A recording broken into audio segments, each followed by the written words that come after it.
জানি আমার এই পেজে আওয়ামী লীগের অনেক দায়িত্বশীল ব্যক্তি রয়েছেন, আমার অনেক কথাই নেত্রীর কাছে আপনারা পৌঁছে দেন। তাই আপনাদের কাছে অনুরোধ থাকবে, আওয়ামী লীগকে সুসংগঠিত করার লক্ষ্যে কিছু তথ্যবহুল সংগৃহীত কিছু বিষয় আপনাদের মাঝে উপস্থাপন করব।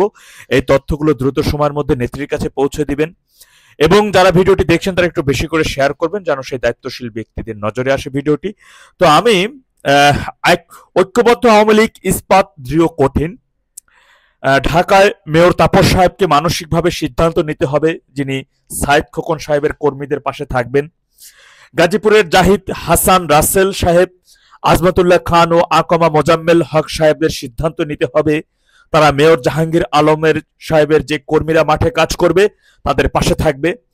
চিটাগাংয়ের আজমা নাসির সাহেবকে সিদ্ধান্ত নিতে হবে ব্যারিস্টার নওফেল কর্মীদের জন্য এখন তিনি সর্বোচ্চ সাপোর্টটুকু করবেন। নারায়ণগঞ্জের শামীম ওসমান সাহেবকে সিদ্ধান্ত নিতে হবে মেয়র আইবি লোকজনের নামলে তাদের পাশে থাকবেন এবং সর্বোচ্চটুকু সাপোর্ট করবেন। মাদারীপুরের বাহাউদ্দিন নাসিম সাহেবকে সিদ্ধান্ত নিতে হবে দলের সংকটে কারাবরণে থাকা জনাব শাহজাহান খান সাহেবের কর্মীদেরকে তিনি নিজের কর্মী ভাববেন এবং তাদের পথে বাধা হবেন না বা তাদের সর্বোচ্চ সমর্থন করবেন, সাপোর্ট করবেন। ফেনীতে নিজামুদ্দিন হাজারী সাহেবকে সিদ্ধান্ত নিতে হবে দলের এই ক্রান্তি লগ্নে তার জেলায় অন্য সব নেতার লোকজন যখন রাজপথে নামবে তখন তিনি তাদের সবার খোঁজ খবর নেবেন।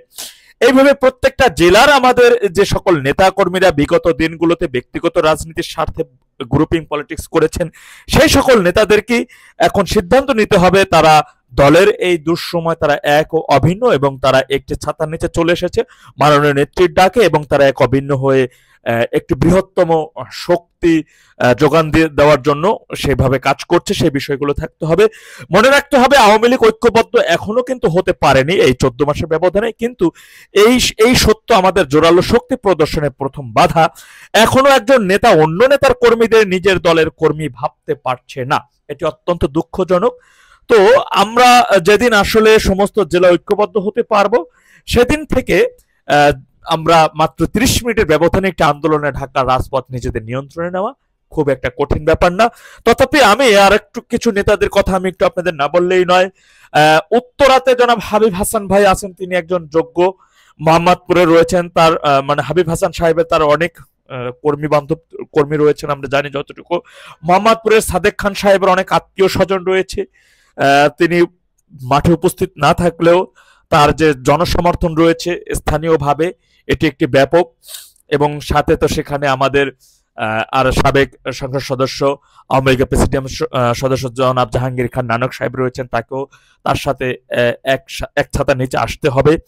সেই সাথে মিরপুরের জনাব ইলিয়াস মোল্লা সাহেব তার যে পরিমাণ অনুসারী রয়েছে এবং তার চাচাতো ভাই ভাতিজারা যারা আছে এনাফ। লালবাগ চকবাজার বংশাল হাজী সেলিম সাহেব তিনি জেলে রয়েছেন থাকলেও তার যে সকল আত্মীয় এবং জনসমর্থন রয়েছে এটি ওই এলাকাটাতে এনাফ এবং তার অনুসারী যারা আছে তারা রাজপথে নামলেই আমাদের যাত্রাবাড়িতে লাগবে মুন্না ভাই যিনি যাত্রাবাড়ি থানা আওয়ামী লীগের সভাপতির দায়িত্ব পালন করছেন এবং সেখানে সে পদে রয়েছেন, তাকে অবশ্যই লাগবে। এবং এদিকে যদি আমরা একটু আসি জনাব সাবের হোসেন চৌধুরী সাহেবের অনেক লোকজন আছে, তার ব্যাপক জনসমর্থনও রয়েছে তার নিজ এলাকায়, কিন্তু তিনি কি করবে আমরা এখনো সেটা জানি না। বা সাবের ভাই যার যদি তার লোক নিয়ে মাঠে নামে রাস্তায় নামে তাহলে অনেক লোক পাওয়া যাবে বলে আমি বিশ্বাস করি। তো সেই বিষয়গুলো এখন একটু আসি যে ঢাকা সহ ঢাকার আশপাশে থাকা মিনিমাম 30 জন সংসদ সদস্যর সাথে কথা বলতে হবে। আরেকটা জিনিস মাথায় রাখতে হবে, বিগত 24 সালে যে নির্বাচনটি হয়েছিল সেই নির্বাচনে আমরা জানি যে সারা দেশে স্বতন্ত্র প্রার্থী ছিল, তারাও আওয়ামী লীগের নেতা ছিলেন, কিন্তু তারা অনেক জায়গায় আমরা দেখেছি যে নৌকা প্রার্থীকে পরাজিত করে তারা বিপুল ভোটের ব্যবধানে নির্বাচিত হয়েছিলেন। তার মানে তাদেরকে যে জনসমর্থন না থাকলে নৌকাকে পরাজিত করে তারা স্বতন্ত্রভাবে বিপুল ভোটে নির্বাচিত সংসদ সদস্য হতে পারতেন না। সুতরাং সেই সকল স্বতন্ত্র প্রার্থী থেকে যারা নির্বাচিত এমপি হয়েছিলেন তাদের সাথে যোগাযোগ বৃদ্ধি করতে হবে, বিশেষ করে ঢাকা সহ ঢাকা জেলার আশপাশে থাকা যে সকল সংসদ সদস্যরা রয়েছেন তাদের মিনিমাম 30 জন সংসদ সদস্যকে একত্রিতভাবে এক ছাতার নিচে আসতে পারে। এই কাজগুলো জননেত্রী শেখ হাসিনাকে করতে হবে, জননেত্রী ছাড়া এই কাজ অন্য কারো কথায় তারা সেভাবে মানে মাঠে নামবে বলে আমার মনে হয় না। এই কাজগুলো জননেত্রী শেখ হাসিনার নিজের করতে হবে। তাই আপনাদের কাছে অনুরোধ থাকবে এই তথ্যগুলোর সাথে যদি মনে হয় কোনো কিছু সংশোধন করা দরকার বা কোনো ভুল ভ্রান্তি থাকতে পারে সেগুলোকে সংশোধন করে অন্ততপক্ষে নেত্রীর সামনে কথাগুলো উপস্থাপন করার জন্য বিনয়ের সাথে আপনাদের অনুরোধ থাকতে হবে রাখছি। মনে রাখবেন আমরা 14 মাসের ভিতরে এখন পর্যন্ত নিজেদেরকে সুসংগঠিত করতে পারিনি, যেটা আমাদের আন্দোলনের সবচাইতে বড় বাধা।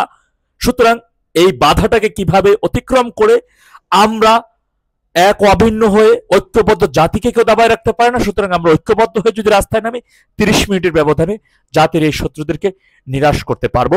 মনে রাখতে হবে, মাঠে থাকা 31টি রাজনৈতিক দল 14 দলের অপোজিশন, আমাদের 31টি রাজনৈতিক দলকে কুপত করতে হবে। আল্লাহ সবাইকে সঠিক বুঝ দান করুন। আখিরে জাওয়ানা আলহামদুলিল্লাহি রাব্বিল আলামিন। আসসালামু আলাইকুম ওয়া রাহমাতুল্লাহ। জয় বাংলা।